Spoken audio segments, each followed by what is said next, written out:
Welcome back to the digital stage. In our last episode, we talked about the big picture of AI in the arts, but today we're closing our eyes and opening our ears. That's right. We're diving into the world of sound. And let me tell you, the days of just hitting play on a static CD track or a digital file, those days are evolving into something much more alive.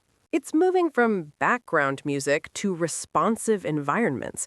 But for a sound designer or a local theater director listening to this, where do they even start? What are the actual tools making this happen in 2026? Great question.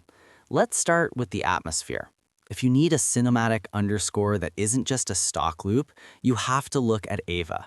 It stands for Artificial Intelligence Virtual Artist. I've heard of Ava. It actually composes original sheet music, right? Exactly. You give it a mood like melancholic chamber music or epic industrial, and it generates a full score. But the best part for pros, you can export the MIDI files. That means you can take the AI's idea and move the notes around yourself in a program like Ableton or Logic. It's a collaborator, not a replacement.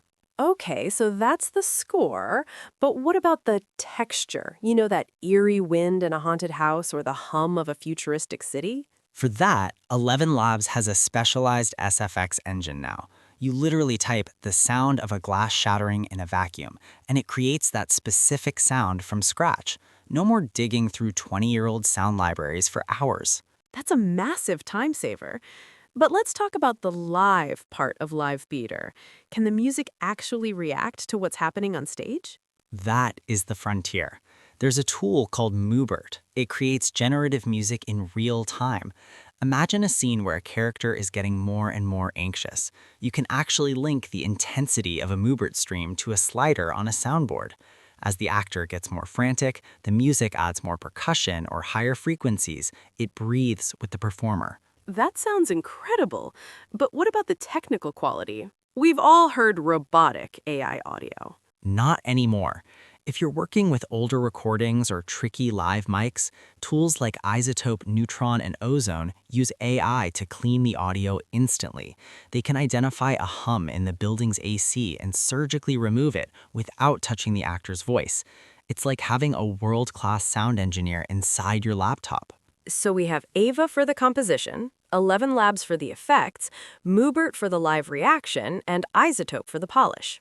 Precisely. And for the songwriters out there, Suno and Udio are the current kings of high-fidelity song generation.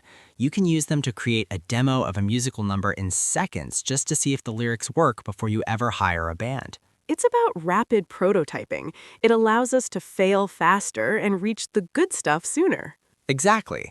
It takes the manual labor out of sound so we can focus on the emotional labor. I love that. Well, we've covered the ears. Next time, we're covering the eyes.